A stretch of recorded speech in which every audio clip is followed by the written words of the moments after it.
മധുര മീനാക്ഷി പ്രസിദ്ധമായ ഒരു മഹാക്ഷേത്രമാണ് മീനാക്ഷി സുന്ദരേശ്വര ക്ഷേത്രം അഥവാ മധുര മീനാക്ഷി.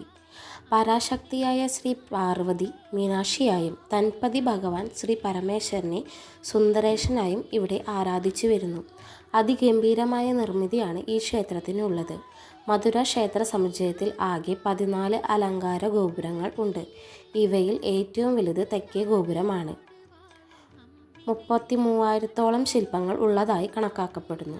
പ്രാചീന തമിഴ് കൃതികളിൽ ഈ ക്ഷേത്രത്തെക്കുറിച്ച് പ്രതിപാദിക്കുന്നുണ്ടെങ്കിലും നാം ഇന്നു കാണുന്ന ക്ഷേത്രം 1623-നും 1655-നും ഇടയിൽ നിർമ്മിച്ചതാണെന്ന് കരുതപ്പെടുന്നു.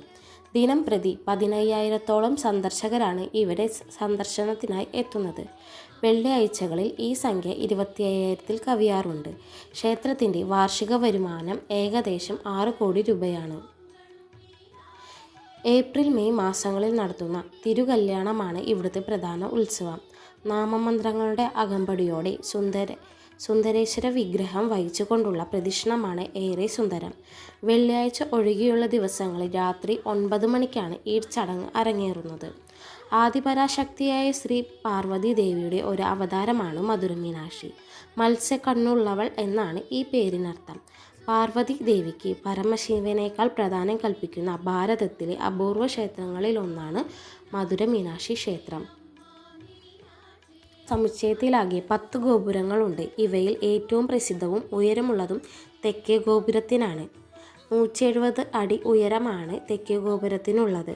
1559-ലാണ് ഈ ഗോപുരം പണിതീർത്തത്.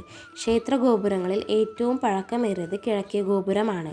1216 മുതൽ 1238 കാലയളവിൽ മഹാവർമ്മൻ സുന്ദരപാണ്ഡ്യനാണ് കിഴക്കേ ഗോപുരം പണിതീർത്തത്. ഓരോ ഗോപുരവും വിവിധ നിലകളുള്ള നിർമ്മിതികളിലാണ് കല്ലിൽ തീർത്ത അനവധി വിഗ്രഹങ്ങൾ കൊണ്ട് ഓരോ നിലയും അലങ്കരിച്ചിരിക്കുന്നു. അതിപ്രസിദ്ധമാണ് മീനാക്ഷി ക്ഷേത്രത്തിലെ 1000 കാൽ മണ്ഡപം.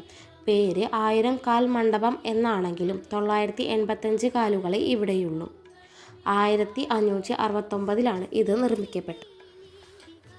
3500-ഓളം വർഷത്തെ പഴക്കമുള്ള മധുര മീനാക്ഷി ക്ഷേത്രം ലോകത്തിലെ തന്നെ വിസ്മയങ്ങളിൽ ഒന്നാണ്.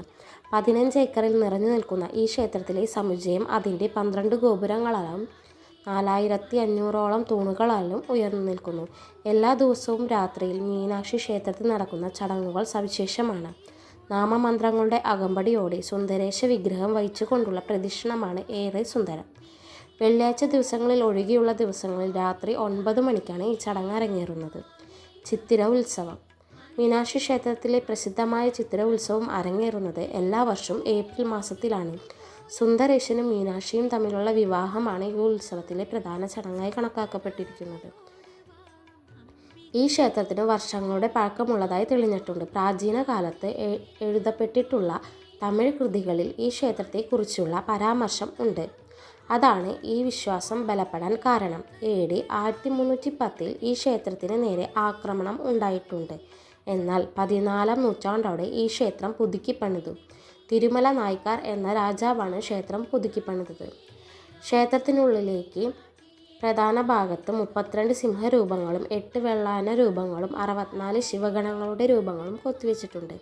ശില്പകലയുടെ ഉത്തമ ഉദാഹരണമാണ് ഇവിടെ കാണുന്നത്. പൊൻതാമരക്കുളം. ക്ഷേത്ര സമുച്ചയത്തിലെ വലിയ കുളമാണിത്. പൊൻതാമരക്കുളം എന്നാണ് അറിയപ്പെടുന്നത്. 165 അടി നീളവും 135 വീതിയുമാണ് ഈ കുളത്തിനുള്ളത്. മണ്ഡപങ്ങൾ. ക്ഷേത്രത്തിനുള്ളിൽ നിരവധി മണ്ഡപങ്ങളുണ്ട്. അഷ്ടശക്തി മണ്ഡപം, മീനാക്ഷി നായ്ക്കാർ മണ്ഡപം, ഇരുട്ട് മണ്ഡപം എന്നറിയപ്പെടുന്ന മുത്തുപിള്ള മണ്ഡപശില്പങ്ങൾ തുടങ്ങി നിരവധി മണ്ഡപങ്ങൾ ഈ ക്ഷേത്രത്തിൽ നമുക്ക് കാണാൻ സാധിക്കും.